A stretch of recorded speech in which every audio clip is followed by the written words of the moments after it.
gbogbo nǹkan tí Àlùjọ sọ fún ẹ náà ó yẹ kó tẹ̀ sí jókòó kó lóko ronú ná.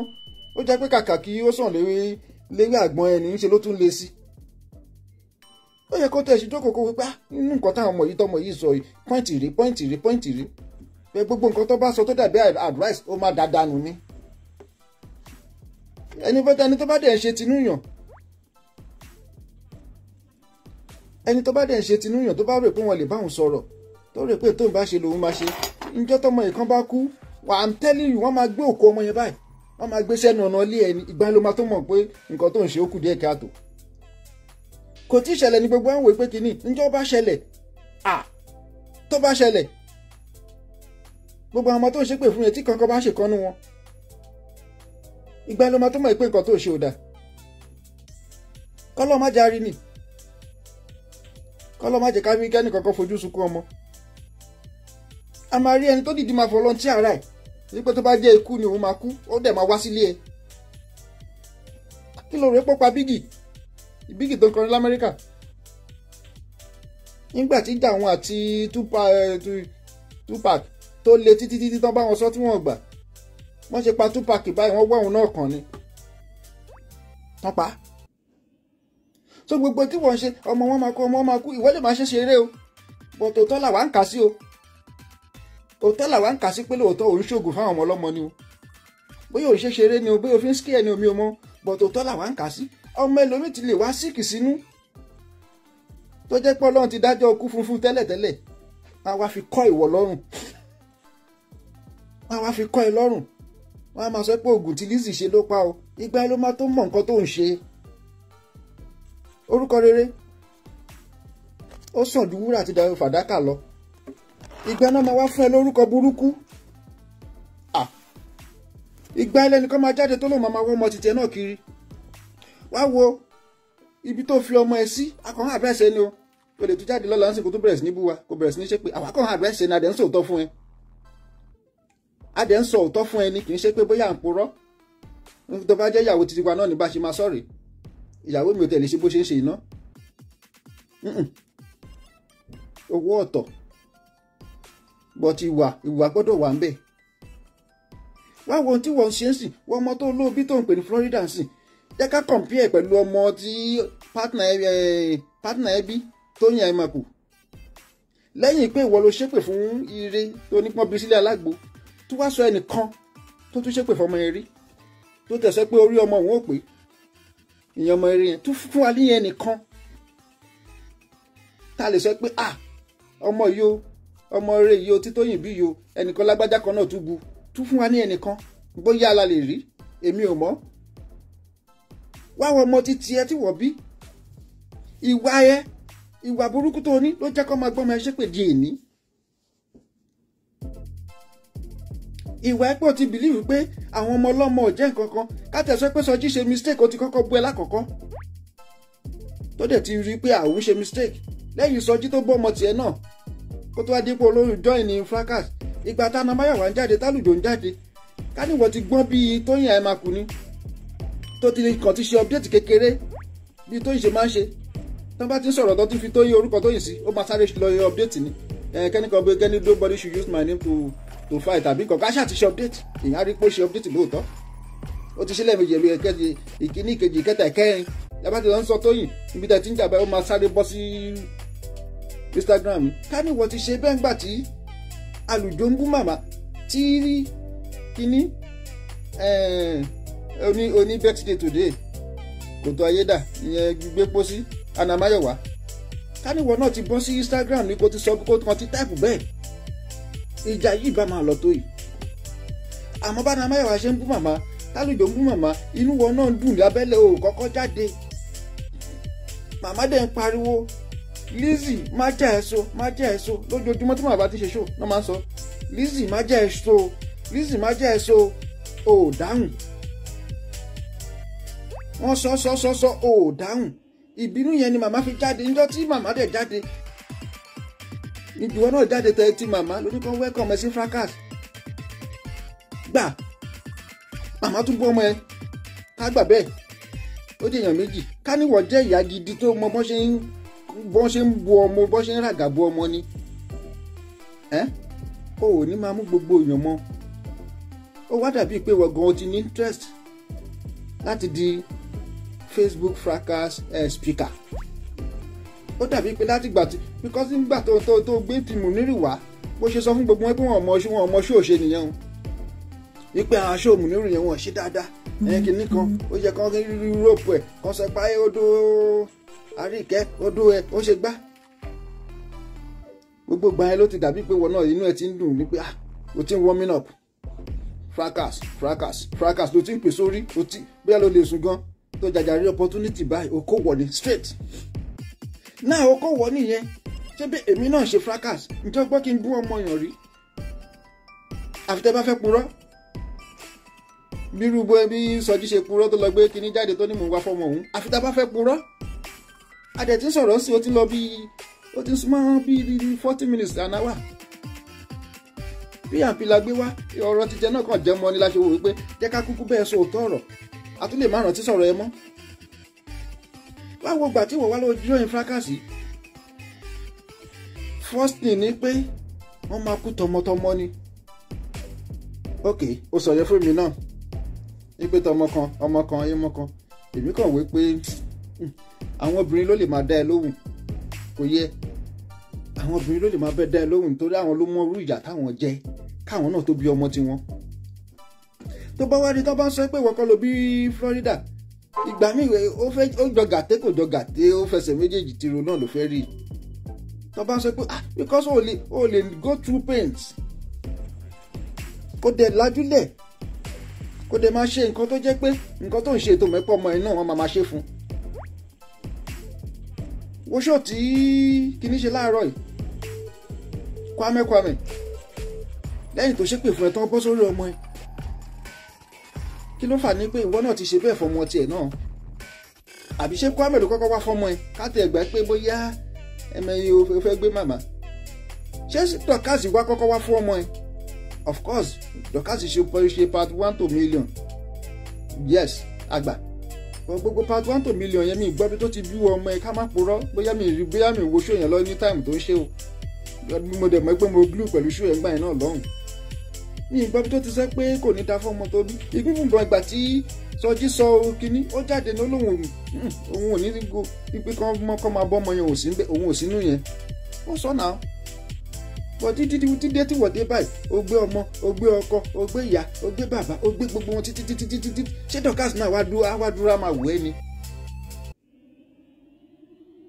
ṣé Dorcas náà wá dúró á máa wò ẹ́ á máa káwọ́ gbéra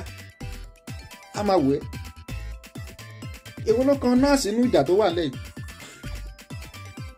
kí ló kan nọ́ọ̀sì tó bá tẹ̀fẹ́ bú nọ́ọ̀sì náà wàá tó bá sọ̀rọ̀ pé bóyá ó pe ọkọ ẹni jígólò bú nọ́ọ̀sì náà ibi tó wá lọ ń gbé fọ́tò ó ń gbé gbàǹgbàgbọ̀n ṣé yẹn tiẹ̀ make sense. Kwame bọ́kọ̀ ẹ̀ ò tiẹ̀ ṣe gbọ́ bó Yorùbá tá à ń sọ ó tún lọ pé yẹn náà ok Kwame náà bọ́kọ̀ tiẹ̀ náà padà àmọ́ kó wá lọ gbé píṣọ̀ gbogbo àwọn ọmọ tó bí kó wá rò pé òun ṣépè fún wọn inú títẹ̀ ń dùn kó wá rò pé wọ́n máa ní pé kí kankan má ṣàwọn ọmọ títẹ̀ ṣé o rò pé dìdìrín náà ni gbogbo wọn ni Lizzie ṣé o rò pé dìdìrín náà ni gbogbo wa àbí nítorí àwa kàn wé pé ẹ jẹ́ ká filẹ̀ kákan má sọ̀rọ̀ pé ẹ jẹ́ ká wé pé olùwẹ́ obìnrin ni kò ṣe kínní ó di dídí ọdún náà wá wo èpè tí gbogbo wọn ti ń ṣe fọmọ ẹ àbá máa kájà àwọn tó ti ṣépè fọmọ ẹ àfẹ́kà tó 5 tó dẹ̀ jẹ́ continuously ní ojoojúmọ́ ni wọ́n ń ṣe ìpè yẹn gidi fún ọmọ ẹ ó dẹ̀ jókòó kó tiẹ̀ wò pé kí ni mò ń jà fún ganan kí ni ìjà tó ń jà kí ló ń jà fún ganan bóyá ọ̀nà kan dẹ̀ láìkì ìjà pé of course àwa náà ń gbà tàwa lóṣù ìgbà lẹ́yìn kó tó dé pọ́n increase owó school oṣù báyìí àfìgbà tí mo kúrò lóṣù ọjọ́ tí mo kúrò lóṣù báyìí gbà náà increase owó school oṣù. jẹ́ tán ra ẹ̀ Lizzie yóò rí ngbà mi tó bá sọ̀rọ̀ máa kọ̀wé pé yóò rí mo kọ́ sí bíbá ìjà ǹjẹ́ mi ti parẹ́ jẹ́ kí n fi wọ̀n ẹ́ báwo àwọn irọ́ kan tó pa ó lè wàá rí pé kò tẹ̀ jẹ́ kí n fi wọ̀n ẹ́ sórí gbépo sí 79 million, Lizzie 93 million. ṣé o rántí owó yẹn, owó tó kú rẹ́pọ̀ sọ fún interpreter ní UK nígbà tó lọ sí court, owó nìyẹn o. ìgbà tí gbépo sí sọ ó ní 79 million ló san, ìgbà tí wọ̀ sọ ó ní 93 million. wá ti rí pé irọ́ ti fẹ́ pa yín kú ẹ̀yin méjèèjì. torí orí orúkọ ń bẹ̀ Lizzie 93 million, gbépo sí 79 million. kò sí pàǹkúrọ́ 93 million fún interpreter. gbépo sí lòun ló ń bẹ́ẹ̀ ṣe gbogbo owó tó san kò sí ju 79 million ni ó sọ. kí ni nǹkan tó o fẹ́ gbà ní gbogbo alọ síbi alọ sọ́dún alọ síwájú alọ sósì alọ sórí omi alọ bí ẹbọ agbé kí ni tó fẹ́ gbà. ṣé tán bá wá ti wá kú yẹn o ti àṣìwé mọ́ ẹ. ṣé tọ́mọ bá ti wá kú yẹn sìn ìyẹn ni achievement lọ́dọ̀ tiẹ̀. mo bá wọn pò mo bá wọn jà kódà gan mo pa kanú wọn mo pa ọmọ wọn, ìyẹn ni wọ́n fẹ́ fi máa yan gan. tó fẹ́ bọ́ síta tó máa sọ fáráyé pé oògùn tí mo lọ ṣe ló pọn ọmọ lágbájá. ṣé yẹn ni wọ́n fẹ́ bọ́ síta tó fẹ́ máa sọ fún gbogbo àwọn followers ẹ wípé ńgbà tí mo tán bá mi jà èmi náà bá wọn pò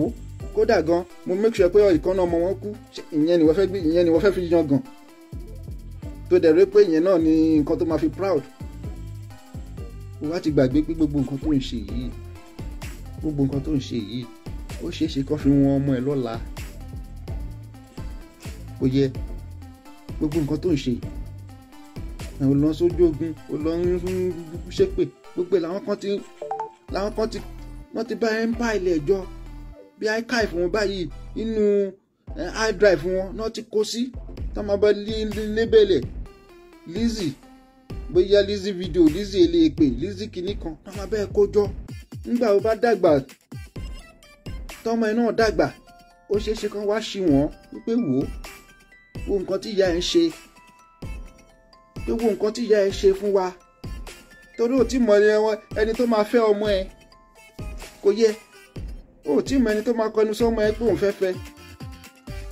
àwa lọ́mọ ta ni wọ́n á lọ́mọ Lizzie Anjorin. àwa jẹ́ pé ẹnìkan tó ti wo oṣù ẹ̀ rí ọmọ Lizzie ni ẹ́. ọmọ ẹ má bọ̀ wọ́n mú lọ sínú yàrá kan àwa gbé fídíò wọn á gbé screen wọn á tan live kìíní wọn á ní kó yá máa wo nǹkan tí ìyá ẹ ṣe. ìtìjú ńlá ó mọ ní ìtìjú ayérayé tó bá mọ̀ bóyá ká máa tètè sọ fún ẹ. for life ọmọ ẹ máa rò pé ṣé ìyá òun ló ṣe báyìí. ó ṣeé ṣe kán wá darí wedding rú wípé láyé ọmọ mi ò lè fẹ́. àbọ̀mọ̀ ò tí ì rí ni tí bàbá yẹn advice ìyàwó máa dúró tó máa ní àní lọ́mọ mi ò lè fẹ́ ẹsẹ̀. ìgbà ẹ ló máa tó mọ yìí gbogbo orin rámàràmá tó ṣe ń ṣe é sìn ó ṣì rè pé ó yọ̀ǹgì ni. pé mo légungun mo ti ṣe kinní kan mo lè bú wọn mo lè ṣe kinní. àní o máa tẹ̀ bú yàn ná of course. wọ́n bá bú ẹ kó bú wọn náà.